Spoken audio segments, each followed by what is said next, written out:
Let's talk about content farms and why you may want to stay away from them. Let me paint you a picture. You've received an email, and in this email it says, a person has recommended you for an interview with us. They give no personal details other than to say, we want to interview you for our magazine, our journal, our newspaper, our whatever. When you respond back to them and say, sure, I'd be happy to do an interview, and you ask for more information, all they say is it's a very streamlined process. Here's a form for you to fill out. Please return it within 2 weeks. Now, with this, you're going to go into the form and you're going to realize it is very basic questions. And it's because they're giving the same things to everybody. These are not differentiated questions. It's not specific to you. In fact, these people don't actually know who you are. What happens is you go through and you answer a bunch of different questions. Sometimes they say, pick 10 questions to answer. And sometimes they say, here are the questions we need answered. Either way, you are solely responsible for writing this article for them. They then take your answers from this form and they are going to put it out on their website. Now, the goal with this is a couple of different things. The first is to get views from your audience, because this isn't actually about you. They don't actually know who you are. And if you fail to do this, they're not even going to follow up because they don't know who you are. They're doing this for so many people. They want to put your article out there that they've just copy and pasted into a page, and they expect you to then bring eyes to the article. They want you to be bringing people in to see it. When people come in to see it, the goal is to show them ads on the page. This gets them monetization. So they are getting you to bring your audience to read about you, but they are not bringing an audience to the table. There are people who will follow them on social media who don't know any better, who don't know what's going on because they see their friend or they have done an interview with these people. And so they are following to see what else is there, but it's all the exact same thing. There's no personalization. There's no thoughtfulness in any of these interviews. You, as the interviewee, are the product. They are bringing you in to do the work for them. They're popping it up on their website, and then they expect you to bring in the eyes so that they can get the ads revenue from people watching and reading your interviews. This is going to be a little bit of a problem. Now, at the end of their interview, they almost always say a couple of things. One, they do not let you submit your interview, all the work that you've previously done on this, until you give them 3, sometimes it's a different number, but usually it's 3 other names that they can interview. This is how they farm for new interviewees. They're not doing the work of going to find people on their own. They're getting you to do all the work on the article and then you to bring in more people for them to interview, as well as your audience to then read what they have created for you. And so what they're doing here is getting you to bring in new people. They reach out to those people, and it's a content farm. They just keep getting information, but it's the exact same questions. Sometimes they'll build out and they'll do like 30 questions and tell you to pick 10. And that way it's a little bit different for each one. It's not the exact same 10 every single time.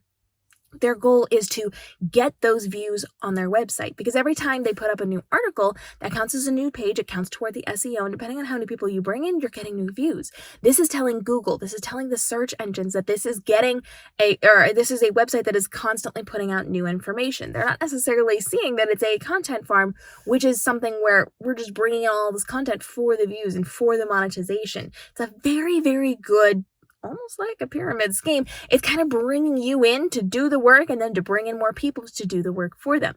It's a very easy way for people to be making money off of other people's work that seems like it could potentially be legit. And oftentimes there'll be a magazine. There'll oftentimes be a newspaper. There'll be some kind of journal. So it seems respectable. But if you do a 10-second Google search, I did one on a company that reached out to me earlier this week, and the first thing, I just typed in their name. They had their website, and then it had scam. If you look at it, it talks more about it.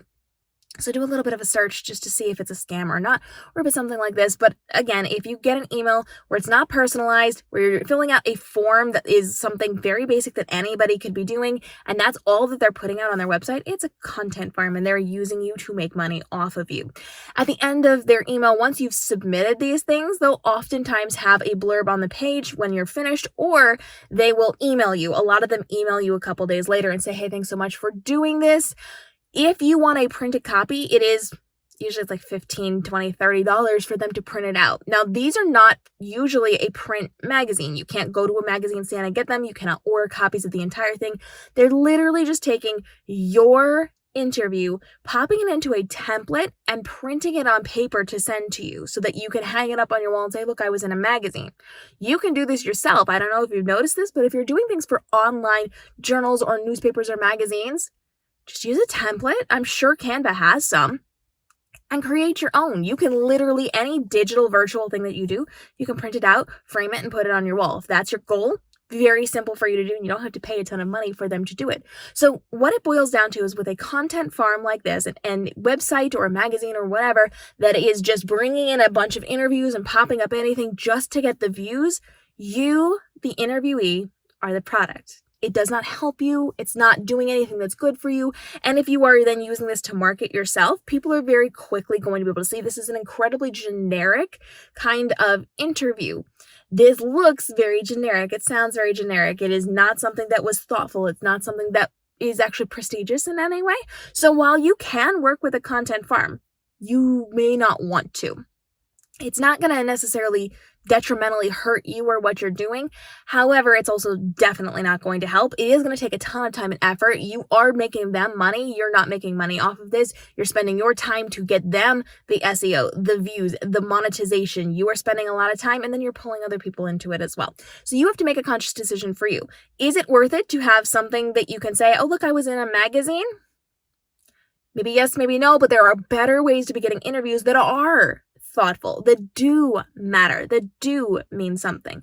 Just because a website has the word magazine in it doesn't actually mean it's going to help you or help your career in any way, shape, or form. And potentially, if somebody is aware of these things, they could very easily tell this is not a good thing, this is a little scammy. And sometimes with interviews, especially like that, it can be read as you have paid for this. You paid to be interviewed, and that can detrimentally hurt what you're doing. So content farms, they are becoming more and more prevalent inside of our industry. You just have to be mindful of this.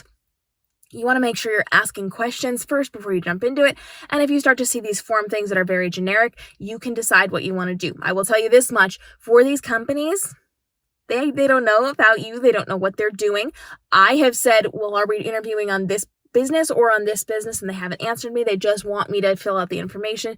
If you do not fill out their information within the 2 weeks that they've asked for it, they're probably not even going to notice, and they probably won't follow up because the person who's doing this is just on to the next.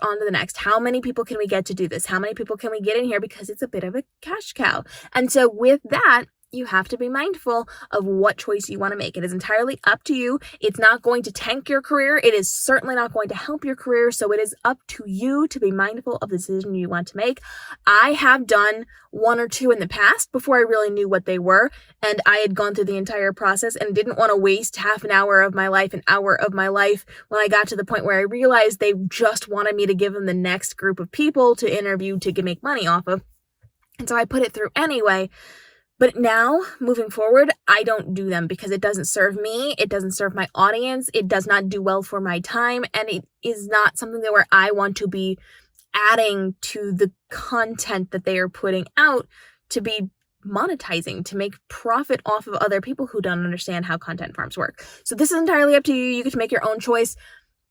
It is something that's becoming more and more prevalent inside of our society. So just watch out, be mindful before you do the work, be mindful of it. And if things start to seem too generic, maybe ask questions first. You can even come back to them and say, hey, listen, I would love to do an interview with you, but these are very generic. I would love a more thoughtful interview. If you want to do a more thoughtful interview where we're actually interviewing me about things related to my business, I would be happy to do that. But if we're just going to go with this form, I'm going to have to pass on this. You can make your decisions on which way you want to handle this, but there's a lot going on inside the world of content farms. And if you've got questions on this, go ahead and drop it down below. And if you're not certain about a company, feel free to ask me. I'm happy to do a little bit of research for you and help you out on this one.